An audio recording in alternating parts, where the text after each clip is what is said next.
Hello, my name is Netta Asner-Minster. I am a Jewish educator, and today I will be sharing about the Jewish life cycle from birth all the way to death in Judaism, starting with the circumcision and naming for baby girl ceremonies, to bar and bat mitzvah, to marriage and wedding customs in Judaism, and ending with death and mourning, and a little bit about the afterlife as well.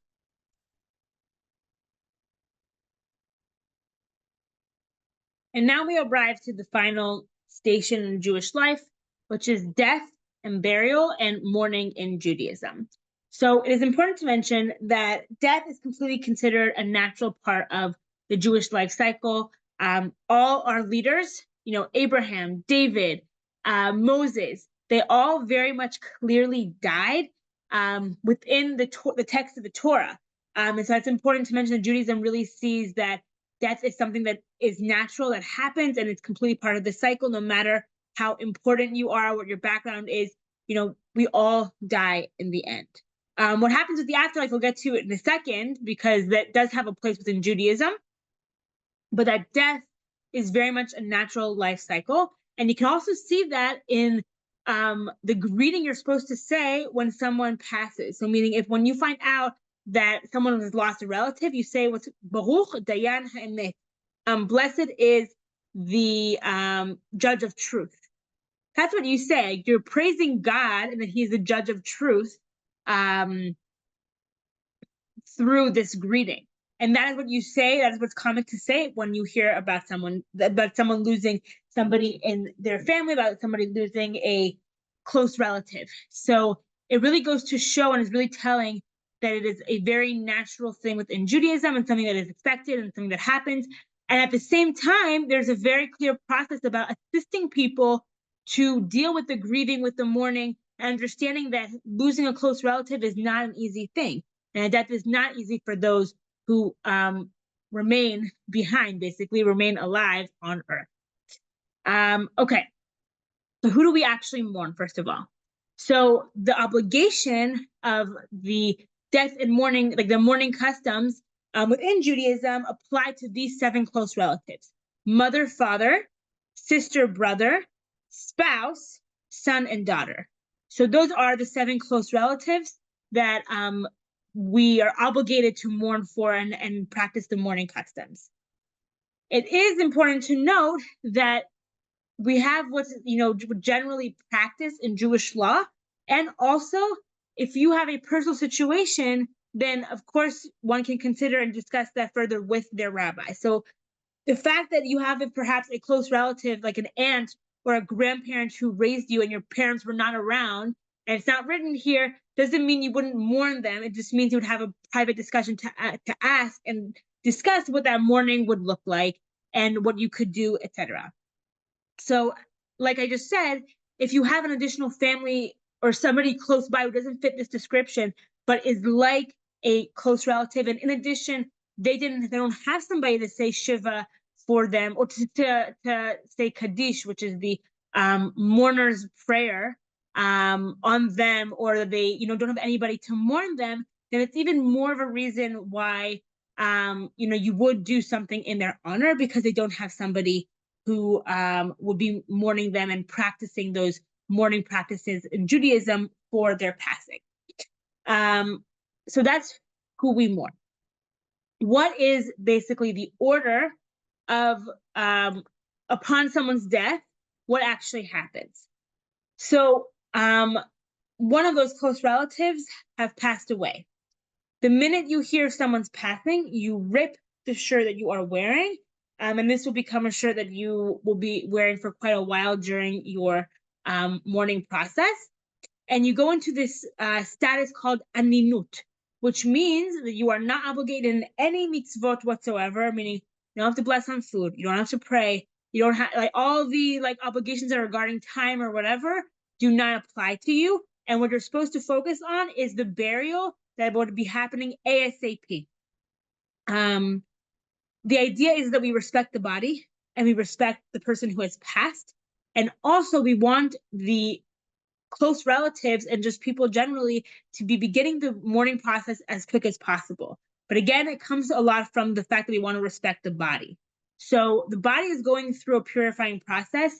And yes, there's a custom that somebody will be remaining with the body the whole time, just because this is the last moments of the body on earth before their soul departs. And we do believe that there's a separation between the soul and the body, and the body is what is buried, and that the spirit, the soul, goes to some sort of afterlife. And we'll get to that in a second. Yes, so that's what happens. And the idea is that they are buried within a talit or a white shawl. So as women would not necessarily be buried in a talit, but it'll be something, white, pure, some sort of like shawl of some kind, and men are buried in a talit. It is important for me to note that somebody who is a martyr, meaning that they were killed because they were Jewish, or soldiers who were killed in battle, or a woman who dies in childbirth, does not go through the process of purity, and they are buried in their clothes as well, along with any blood that was collected too. And it's basically calling God to avenge their blood, and basically saying this is not okay. This is not death that was supposed to happen, and we are crying to you about it. And we are changing the way that we are burying these people because of that. And so there's a lot of thought into, even the way that we bury certain people, and just understand that certain situations are not in our control and they're not fair, and yet they're a natural part of life as well. That, these people did die for Kiddush Hashem, for the sanctification of God's name. And we deal with it.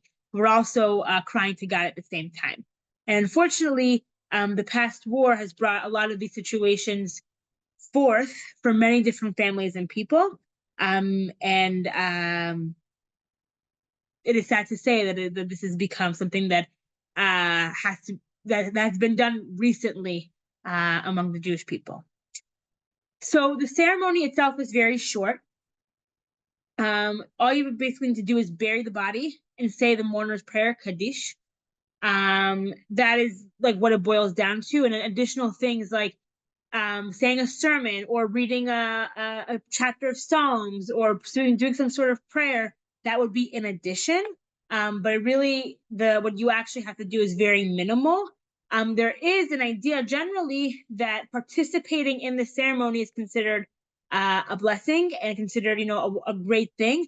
So you'll have family members who will take dirt and put it on top over the body. And I mentioned this before. And so you bury somebody in a prayer shawl, or like a white garment of some kind. And the idea is that they return to the earth. So they're not supposed to be put in a casket. They're not supposed to be placed in something. They're supposed to be really connecting to the earth, because from dust you came, and to dust you shall return. So that's the idea behind it. And that's how Jews are buried. There are various situations according to modern life and expectations and rules accordingly that people find solutions for burial accordingly. But that is the ideal way of burial in Judaism. At the end of the ceremony, that's when Shiva begins. And Shiva is when the family, or the 7 close relatives, are basically sitting at home. Shiva means 7 days. They're sitting at home for 7 days. They sit on lower stools. They don't, the idea is they don't shower, they don't do laundry. They're not supposed to cook for themselves. They're really supposed to be focusing on the loved one that they lost, really going through that grieving process, and having people come and ask them and share about the person who has passed. Again, it's supposed to be providing meals for them, etc. And it really is considered a custom. It's considered a blessing to actually eat in these places, to really give the family a mitzvah, or respect the person who has passed by doing a mitzvah and blessing on the food. There's various customs around that as well. There are various also different rules, like you're not supposed to turn to the person who is mourning. They're supposed to speak to you. And really, again, when it boils down to it, the idea is really going through this grieving process of sharing about the person who has been lost, and also start saying the mourner's prayer, the Kaddish. There are different opinions regarding women saying it. Generally, it's not common in Orthodoxy, but it's becoming more and more, given, again, the way women see themselves, and also how they want to mourn properly their 7 close relatives. There's various different situations and contexts that it's becoming more permitted. And the more open Orthodox one is, the more it'll become common. And at the same time, it is something that is more discussed among very Orthodox rabbis. So it's important to mention. So that is the Shiva, the 7 days. And it's also important to note that you do not sit Shiva on Shabbat, on Chol HaMoed, which means the days of Passover and Sukkot, those intermediate days between of the holiday, and also on the holiday itself, you don't sit Shiva. And on a holiday, so on a holiday, on Chol HaMoed and Shabbat. So that means that essentially, if somebody passed away the day before Passover, you wouldn't be sitting Shiva.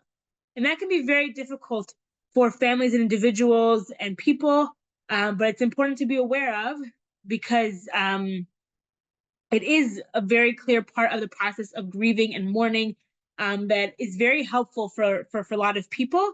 And it's not always able to be done given the time of year. So it's important to take that into consideration as well. So that's the Shiva. And I will say also that obligations still exist, but you are within your own home. You haven't returned to general society. The idea is that you are grieving. You are slowly returning to Jewish life and mitzvot and doing various things while at the same time practicing the mourning custom. Beyond mourning customs that I mentioned regarding the Shiva context, you also have mourning customs that include not shaving, not cutting your hair, not buying new clothes. And the big one is not going to ceremonies. And that means like bar bat mitzvah or weddings, because there's music played there. So you wouldn't go to a place that music is being played during this time. And we'll get to how long this lasts for. So then the next step of the process is called shloshim, which means 30 days. And you are still mourning, but you return to normal life. Normal life meaning your job, school, university, family. You are not staying in your home constantly. People are not visiting in the same way. The Shiva officially is over. And so even though it still is very essential and important to be saying the mourner's prayer, the Kaddish, every day for the individual who has passed, at the same time, you are in public, you're returning to life, and you still do those mourning customs that I mentioned regarding hair, regarding music, they're not going to ceremonies, not buying new clothes, all of those things. So the mourning customs are very much still there, even though you have now returned to society in general and start returning to your routine. This is the end of the mourning process for all relatives except parents. So meaning all the customs that I mentioned stop after 30 days. So, if you had a wedding that you couldn't go to, but it was postponed, let's say by 2 weeks, and then you can go. So it really is a month that is all in all given for the process of mourning. And usually after 30 days, is when also you would reveal and you would the tombstone. So that way it really gives a full circle from the point of death, of the burial, up until the shloshim, the end of the 30 days of mourning. So as I said, this applies to all the close relatives except for parents. And the reasoning is that there's this recognition of the time and effort that parents spent in education of the children, of raising the children, and the fact that you are saying the Kaddish, the mourning prayer for an additional time up to 11, for 11 months, and you're continuing those mourning practices, is showing additional respect for the parents and their role they played in the child's life. And in addition, also assisting their soul to in Olam Haba, in the world to come, in that next step that we don't really know what it is.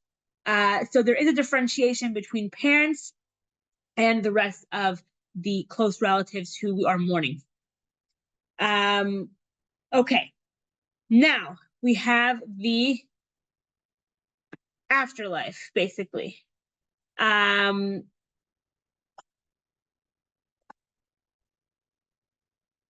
So now we have the afterlife. What do we believe in Judaism?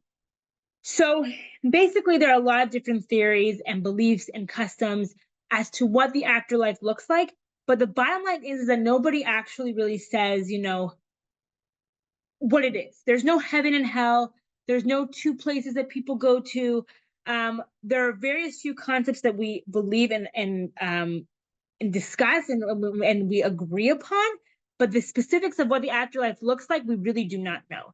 So we do believe that there is an afterlife, there is an olam haba, the world to come, and our souls do go there and we separate from our body. And we also believe that when the Messiah comes, our souls will return. Again, we don't know how. Do they return to a body? Did they return to souls? No, we don't know.